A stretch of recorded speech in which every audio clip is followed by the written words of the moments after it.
My name is Robert Mitchell. I'm 68 years old, and yesterday I attended my own funeral. I'd spent 35 years raising my son David, paid for his college at USC, helped start his business twice, covered his gambling debts when he called at 2 a.m. crying, held my grandson in the hospital the day he was born, while David swore he'd be a better man. 3 months ago, David called. "Dad, my laptop's running slow. Can you take a look?" I went over that afternoon, started running diagnostics. That's when I saw the browser history he'd forgotten to clear, a dark web address. Specific formatting I recognized from 30 years with the FBI.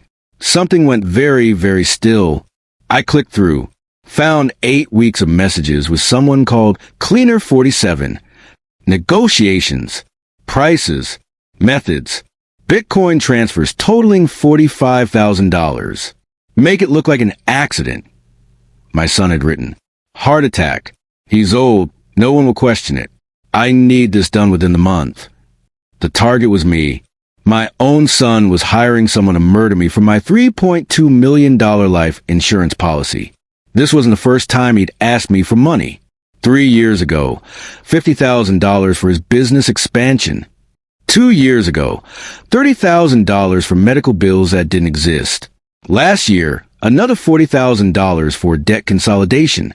Every time I'd helped, every time he'd said it was the last time.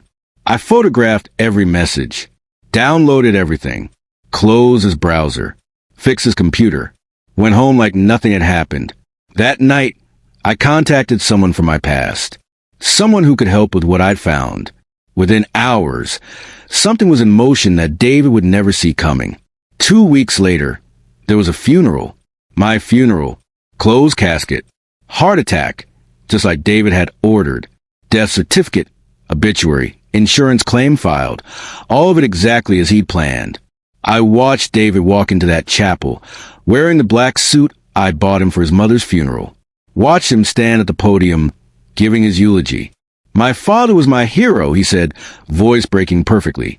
"I just wish I'd had more time." The double doors at the back opened mid-sentence. David looked up, probably expecting a late mourner. His face shifted from composed grief to confusion, then something else entirely. The paper slipped from his hands. His mouth opened, but no sound came out. I watched every drop of color drain from his face. "What?" he whispered into the microphone. The word echoed through the chapel. "No, this cannot be happening. Stay with me, because what walked through those chapel doors is when my son learned you should never try to murder someone who spent 30 years hunting criminals. And those dark web messages he thought were private, they were just the first thing waiting for him. And do a favor to me, hit subscribe button and like the story so it will reach to more people who face such situation. To understand why I let my son think I was dead for 2 weeks, you need to know how he got there. You don't raise a child for 35 years and miss the signs. I just didn't want to believe them. David was born when I was 33. My wife, Helen, and I had tried for years. IVF, fertility treatments, prayers. When Helen finally got pregnant, we thought we'd won the lottery. David was everything. Our miracle, our world, our future.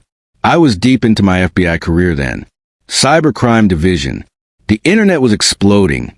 Criminals were moving online, and I was one of the first agents trained to track them. Digital forensics, dark web monitoring, cryptocurrency tracing. I loved the work, but it meant long hours, missed dinners, weekend to the office. Helen never complained. She'd worked as a nurse before David was born, gave it up to stay home with him. "You catch the bad guys," she'd say, kissing me goodbye at 5 a.m. "I'll raise a good one." I thought we were doing everything right. David had everything. Good schools, sports, music lessons, family dinners when I could make them. He was smart, charming, popular. Teachers loved him. He made friends easily. On the surface, we'd done it perfectly. The cracks started showing when he was 16. Small things at first. Money missing from Helen's wallet. 20 here, 50 there. David would deny it, eyes wide and innocent. "Maybe you miscounted, Mom." Helen would doubt herself, apologize for accusing him. Then his grades started slipping senior year. David had always been a solid B student, but suddenly he was failing 2 classes. When we asked why, he blamed his teachers. Mr. Peterson hates me. Mrs. Chin gives impossible tests. Never his fault. Always someone else's problem. He barely graduated high school. Applied to community college. Dropped out after 1 semester. It's not for me, Dad. I want to start a business. He was 19, had no business experience, no plan. But Helen believed in him. Give him a chance, Bob. He needs to find his own path. So I gave him $30,000 to start a car detailing business. Mobile service, he said. Low overhead, high margins. He had it all figured out. The business lasted 8 months. Then David needed another $15,000 for equipment repairs. 6 months later, another $10,000 for expansion. Then the business just quietly disappeared. No explanation, no apology. Just gone. What happened to the detailing business? I asked one Sunday dinner. David shrugged. Market was saturated. Dad, bad timing. I'm working on something new now. He was 23 then. Living in an apartment I was paying for. Driving a car I co-signed for. Working odd jobs, always in between opportunities. Helen got sick when David was 25. Stage 3 breast cancer. The diagnosis hit us like a freight train. I took leave from work to be with her through chemo, radiation, surgeries. David visited twice in 8 months. He's busy, Bob, Helen would say, making excuses. He's trying to get his life together.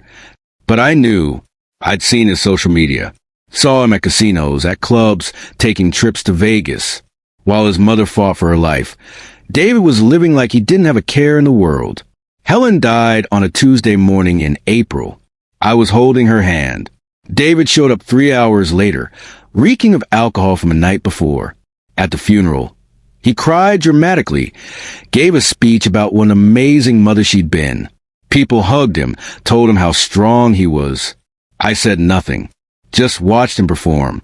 After Helen died, I thought maybe David would change, grow up, take responsibility.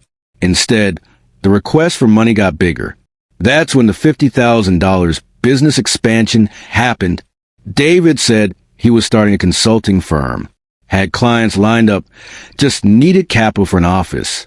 I was grieving, exhausted, not thinking clearly. I wrote the check. 6 months later, no office, no consulting firm, just David asking for more money to keep things afloat. Then came his daughter, my granddaughter Emma, born when David was 32. Her mother was a woman David had dated for 6 months, gotten pregnant, then fought with constantly. They never married. Emma lived with her mother, but David had visitation rights. I loved that little girl immediately. She had Helen's eyes. When David brought Emma to visit, she'd curl up next to me on the couch, ask me to read her books. Grandpa, tell me about Grandma, she'd say. And I would, keeping Helen's memory alive. Last year, David called in a panic.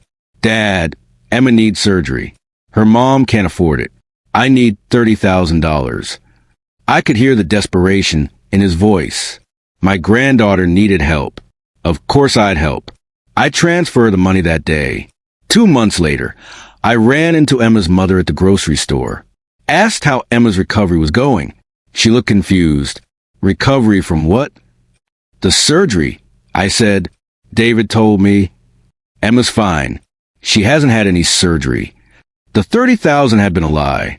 Probably gambling debts. Probably the same thing all the other money had gone toward. I confronted David.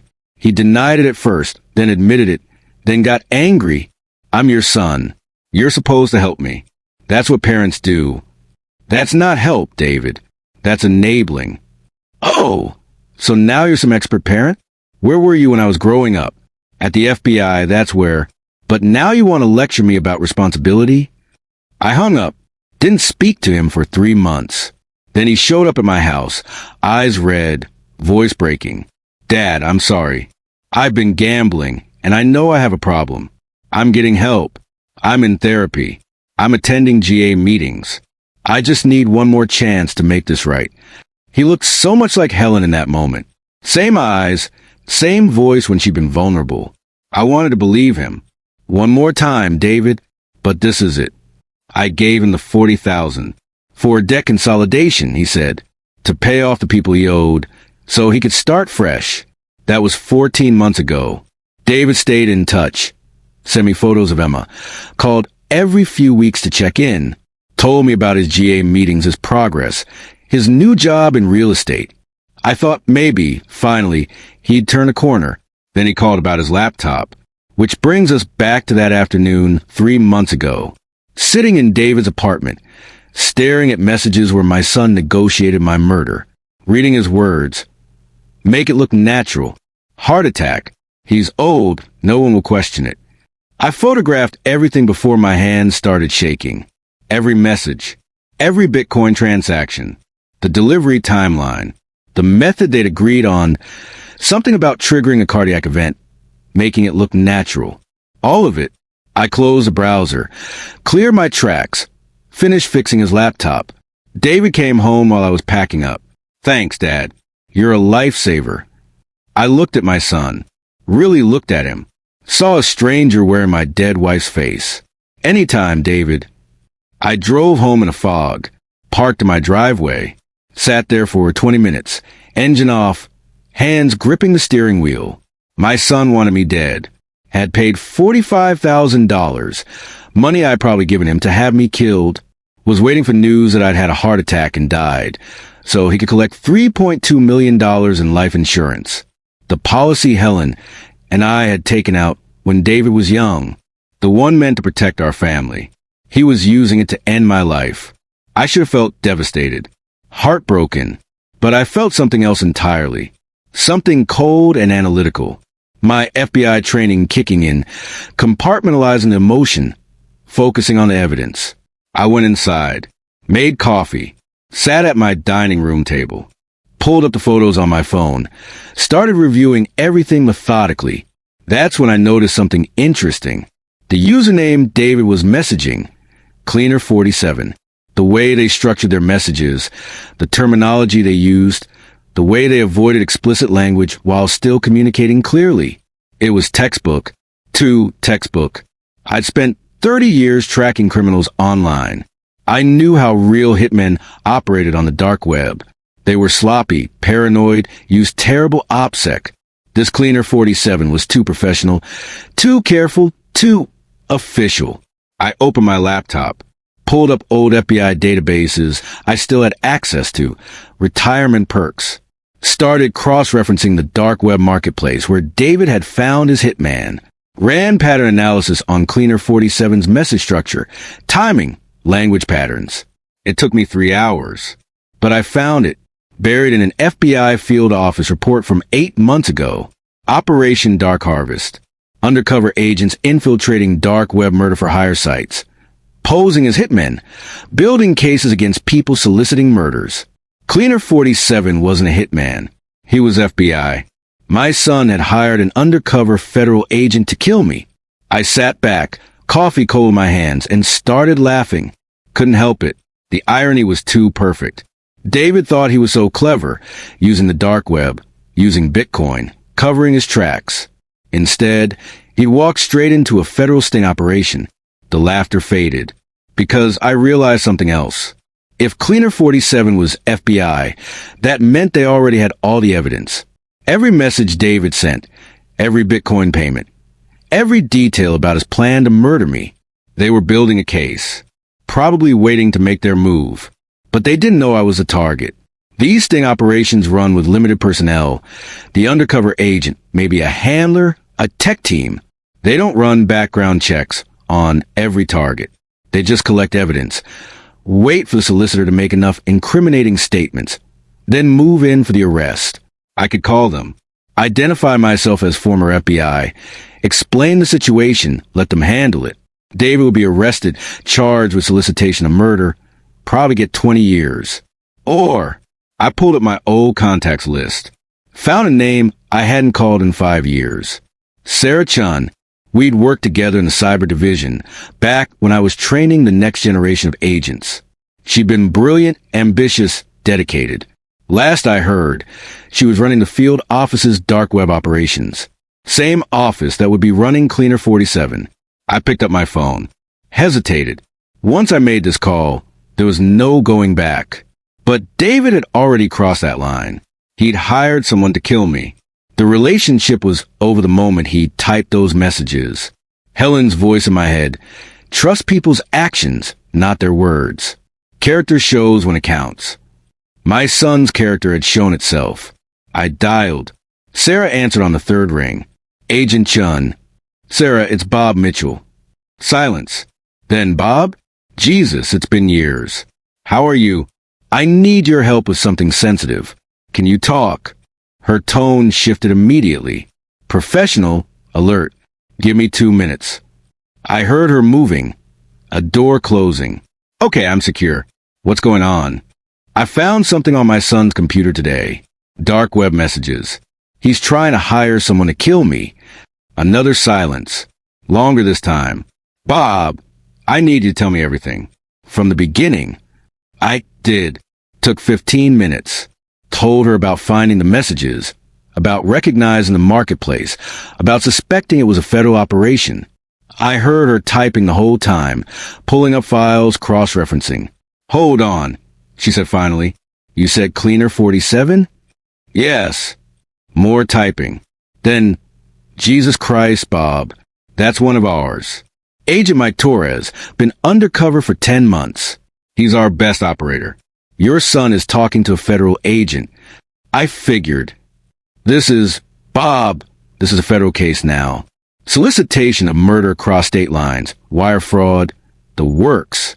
Your son is looking at 25 years minimum. I know. We're going to need to move carefully.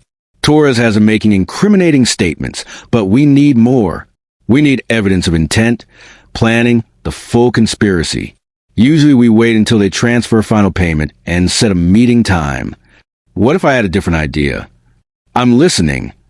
I told her. Took me 10 minutes to lay it out. When I finished, Sarah was silent for a long time. Bob, that's insane. But it would work. It's also personal.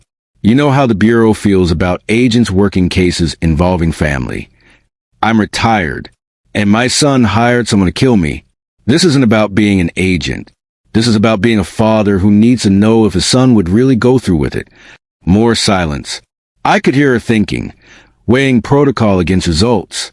If we do this, she said finally, we do it my way.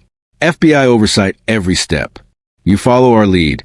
And Bob, this goes sideways, it's on both of us. I understand. All right, but Bob, you're sure about this? Because once we start, you can't change your mind.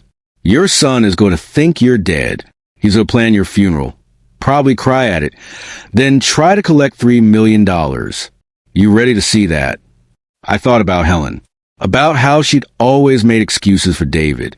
How she'd love him so much she couldn't see what he really was. I thought about 35 years of chances, second chances, third chances. I'm sure. Okay, let me brief Torres and my team. Don't contact your son. Act normal. Let him think you don't know anything. We'll set up a meeting tomorrow to go over everything. She hung up. I sat there in my dark kitchen, phone in my hand, coffee cold.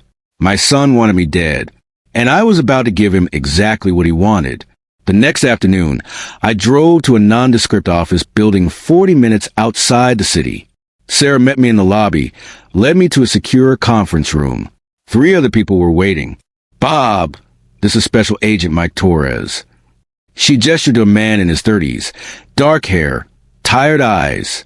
He's Cleaner 47. Torres stood, shook my hand. Sir, I'm sorry. If I'd known the target was former Bureau, I would have flagged it immediately. You couldn't have known. Still, this is unprecedented. Sarah gestured to the others. This is Agent Lisa Park, our tech specialist, and Agent James Wright, operations coordinator. They'll be running support. We sat. Sarah pulled up files on a laptop. Turned it so I could see. This is everything your son sent. 8 weeks of messages. He started cautiously, asking hypothetical questions. Cleaner 47, Mike. Strung him along, established trust, got him to be more specific. I read through them. Watched my son's messages evolve from vague inquiries to detailed planning. Watched him negotiate price, method, timeline. Watched him research ways to trigger a heart attack. Asked about medications, timing, detection, risk. He'd researched my medication. Knew I took blood pressure pills, aspirin.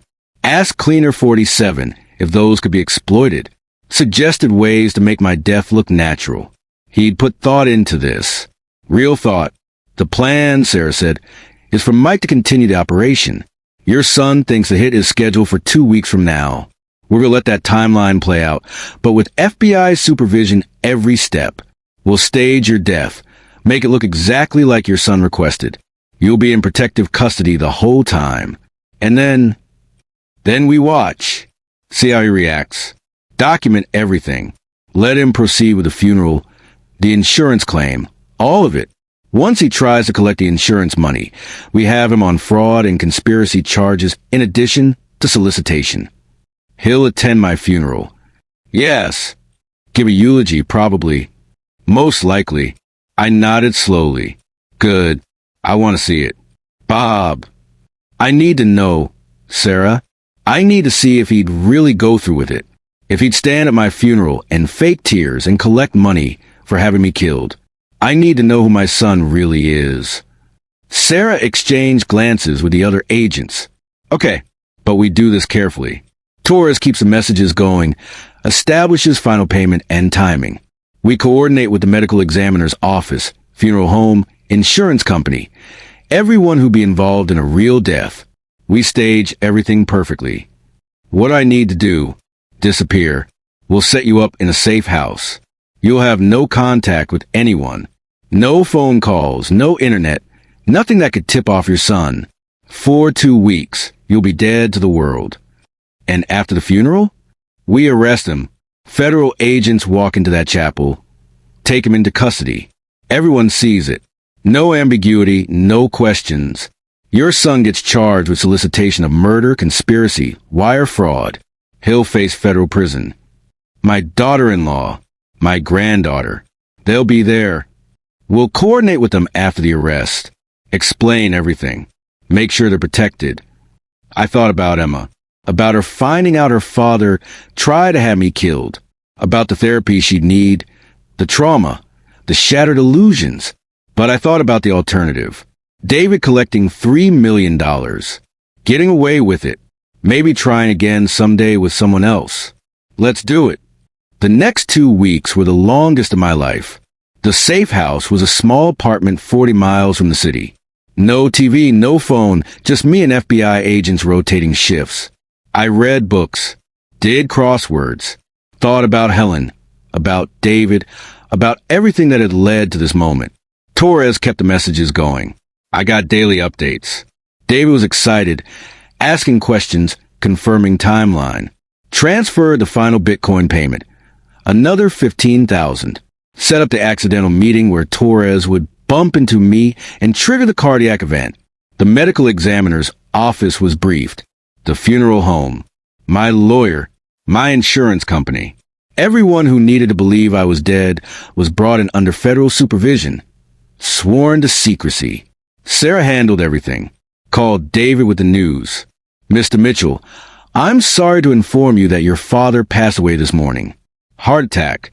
The medical examiner is working on the death certificate now. I listened to the recording later. David's response was perfect. Shock, disbelief, sobbing. No, that can't be right. I just talked to him 3 days ago. He was fine. He sounded so genuine. If I didn't know better, I would have believed him. The funeral was planned. Closed casket, Sarah said, because of the nature of the cardiac event. Made it seem more real, more traumatic.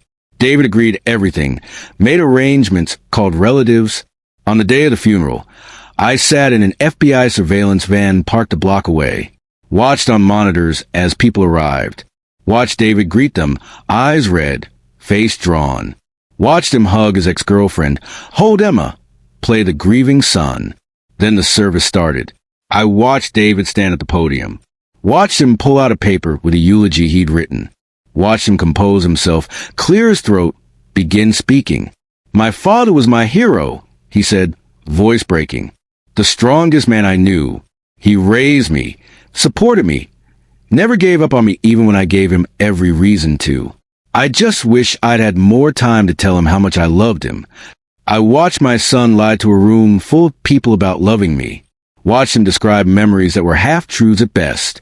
Watched him cry tears for a father he'd paid to have killed. That's when Sarah gave the signal. The chapel doors at the back opened, and I walked in. I'd never forget the next 30 seconds. David looked up, saw me, and his entire face transformed. Confusion, then shock, then pure terror. The paper slipped from his hands. His mouth opened. The color drained from his face like someone had opened a valve. "What?" he whispered into the microphone. "No, this cannot be happening." Behind me, 6 FBI agents walked in. Sarah in front, badge held high. "David Mitchell, you're under arrest for solicitation of murder, conspiracy to commit murder and wire fraud." The chapel erupted. People standing, shouting, confusion everywhere. Emma screaming. David backing away from the podium. Hands up, shaking his head. No, I didn't, Dad, I didn't." "You hired someone to kill me," I said. My voice cut through the chaos. "I found the messages, David. All of them. You don't understand. It wasn't real. I was just..." 8 weeks of messages. $45,000 in Bitcoin. Detailed plans of my murder. That's not a joke. That's not a mistake. That's a choice. Sarah and the other agents moved in. David tried to run, made it 3 steps before they had him. Handcuffs clicked. Miranda rights read. The whole thing felt surreal, watching my son being arrested at my own funeral. "Mr. Mitchell, you have the right to remain silent." David looked at me over Sarah's shoulder. Not sad, not sorry, angry. "You set me up. You and your FBI friend set me up." "No, David, you set yourself up. I just decided not to die for you." They let him out. The chapel was chaos. People crying, asking questions, Emma hysterical in her mother's arms. I stood there, watching it all, feeling nothing. Empty. Sarah approached. "You okay?" "No, but I will be. We need you to come downtown." Give an official statement. I nodded, took one last look at the chapel. At the closed casket at the front, that was supposed to hold my body. At the flowers people had sent. At the program with my photo that David had approved. My own funeral. I'd attended my own funeral and watched my son lie about loving me. Helen's voice again. Character shows when it counts. David's character had shown itself. Finally, completely, undeniably. I walked out of that chapel and didn't look back. The immediate aftermath was chaos. My phone, which had been off for 2 weeks, exploded with messages the moment I turned it on. 67 missed calls. 134 texts. Voicemails that started sympathetic and confused and ended angry and demanding. My brother Tom. "Bob, what the hell is going on? The news is saying David was arrested at your funeral? Are you alive? Call me." My sister Janet. "I can't believe you would do this. Your own son, Bob. Your own child. This is unforgivable." Friends, cousins, people I hadn't talked to in years. Everyone had an opinion. Everyone had questions.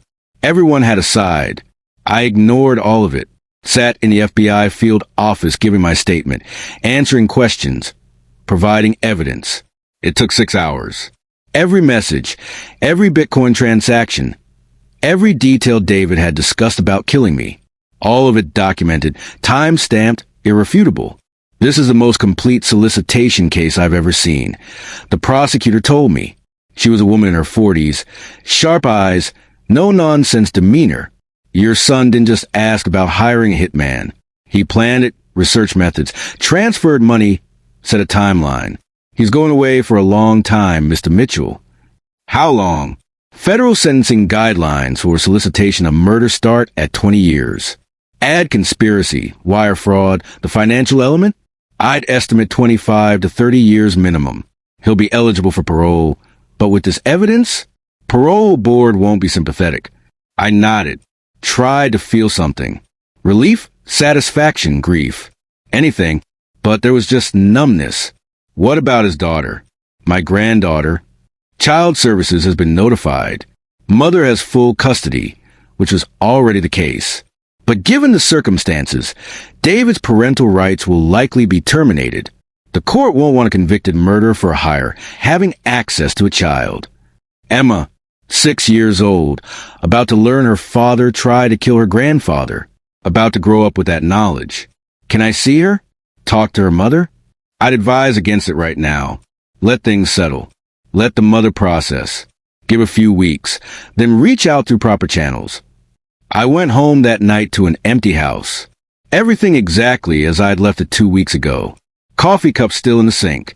Book on the nightstand. Bills on the counter. Like I just stepped out for groceries. Not fake my own death to catch my son plotting my murder. I poured a drink. Sat in my living room. Looked at photos on the mantle. David as a baby. David's first day of school. David's high school graduation. David holding Emma in the hospital. 35 years of photos. A whole life captured in frames. And none of it was real. Or maybe it was real, but it didn't matter. Because the boy in those photos had grown up to become someone who'd pay to have me killed. My phone buzzed. Text from Sarah. Press is going crazy. Local news wants a statement. National outlets picking it up. Man attends own funeral. Arrests son for murder for hire. This is everywhere. You need to prepare for media circus. I turned my phone off. Closed the blinds. Sat in the dark. Somewhere across town, David was in a federal holding cell, probably still in shock, probably already calling lawyers. Tomorrow he'd be arraigned. Bond would be denied. Flight risk, serious charges, no chance. He'd sit in jail waiting for trial, probably for months. And I'd be here, in this house, alive, free, victorious, I suppose. But it didn't feel like victory. It felt like the end of something that should never have existed in the first place. The trial was 4 months later. Federal courthouse, packed gallery, media everywhere. I sat in the front row with Sarah, watched David's lawyers try to mount a defense. They argued entrapment. Said Mike Torres had encouraged David, led him on, pushed him toward murder when he might have backed out. The judge wasn't buying it. Your client initiated contact, she said. Your client researched methods. Your client transferred money. Your client set the timeline. The undercover agent simply responded. That's not entrapment. That's a sting operation. Motion denied. They argued diminished capacity. Said David had gambling addiction, was under emotional distress, wasn't thinking clearly. The prosecutor destroyed that in 15 minutes. The defendant researched his father's medications, planned the method carefully, communicated clearly and rationally for 8 weeks, transferred money using complex cryptocurrency transactions. This isn't diminished capacity. This is premeditation. They argued that David never intended to go through with it, that he was just fantasizing, venting, never meant for it to actually happen. The prosecutor played recordings of David's calls after my death. Is it done? David had asked Torres the morning after. Is he really gone? It's done, Torres had replied, just like we discussed. Heart attack, very peaceful. No suspicious circumstances. And the body? They won't find anything. Clean. Medical examiner won't look twice. You're in the clear. Thank God. Thank God. This is, I can finally breathe. The jury heard that. Heard David's relief that I was dead. Heard him asking if the body was clean, if he was in the clear. Heard him thank God that his father was gone. Took them 3 hours to convict on all counts. Sentencing was 2 weeks later. The judge looked tired. She'd seen thousands of cases, but this one clearly bothered her. Mr. Mitchell, she said, looking at David, I presided over many disturbing cases in my career, but few have been as calculating and cold-hearted as yours. You didn't hire someone to kill a stranger. You hired someone to kill your father. A man who raised you, supported you financially for decades, gave you chance after chance to turn your life around. And you responded by plotting his murder for insurance money. David stood silent. His lawyer had advised him not to speak. The evidence shows you research methods, planned carefully, transferred significant sums of money, and expressed relief when you believed the murder had been carried out.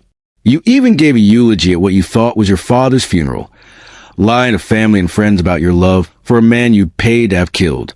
There's no remorse here, no regret, just anger that you got caught. She paused, looked down at her paperwork. For solicitation of murder, I sentence you to 20 years. For conspiracy to commit murder, 15 years consecutive. For wire fraud, 5 years consecutive. Total sentence, 40 years in federal prison.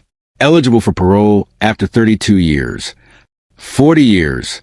David was 35. He'd be 67 when he was eligible for parole. My age now. Emma would be 46. Older than her father was when he tried to have me killed. David's lawyer requested to speak. The judge allowed it. Your Honor, my client wishes to make a statement. Everyone turned to David. He looked smaller somehow. Thinner. The 4 months in jail had aged him. Or maybe I was just seeing him clearly for the first time. I'm sorry, he said, voice barely above a whisper. I was desperate. I had debts, people threatening me. I didn't know what else to do. I wasn't thinking clearly. I never actually wanted my father dead. I panicked. The judge's expression didn't change. Mr. Mitchell, you had 8 weeks to back out. 8 weeks to change your mind, to seek help, to tell someone what you were planning. You didn't. You proceeded step by step, carefully and deliberately.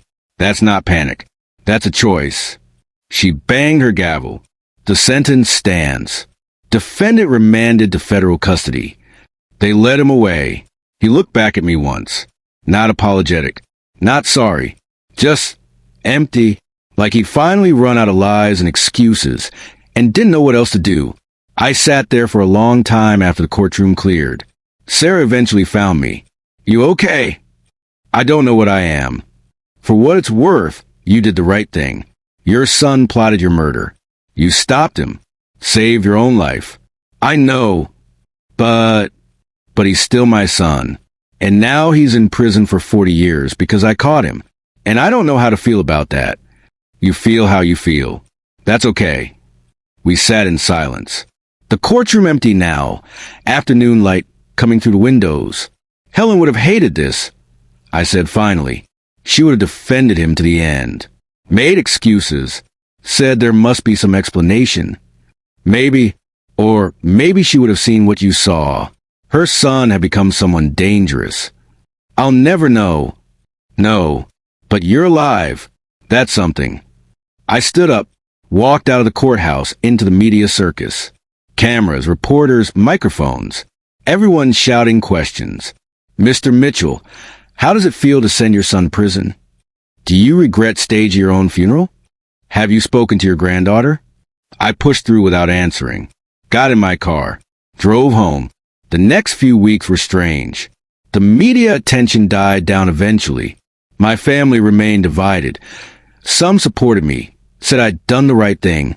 Others said I'd set David up, that he'd never have gone through with it, that I should have just confronted him. My sister Janet stopped speaking to me entirely. You ruined his life, she said in her last text. Your own son. I hope you're happy. I wasn't happy, but I was alive, and David was where he belonged. Emma's mother reached out 6 weeks after the trial. Said Emma was in therapy, doing okay considering everything. Said maybe in a few months I could see her, if Emma was ready. Said Emma asked about me sometimes, wanted to know if I was really okay. Tell her I'm fine, I told her mother. Tell her grandpa loves her. And tell her none of this was her fault. I will. 1 year later, I'm sitting in my living room on a Tuesday morning. Coffee on the table. News playing quietly in the background. Bills paid. Groceries bought, life continuing. David is in a federal prison in Texas. I've had no contact with him. He wrote me one letter, 6 months in. I didn't open it. Put it in a drawer. Maybe someday I'll read it. Maybe not. Emma and I have supervised visits now. Once a month at a therapist's office. She's cautious around me, which I understand. Her father is in prison because of me. That's not an easy thing for a 7-year-old to process.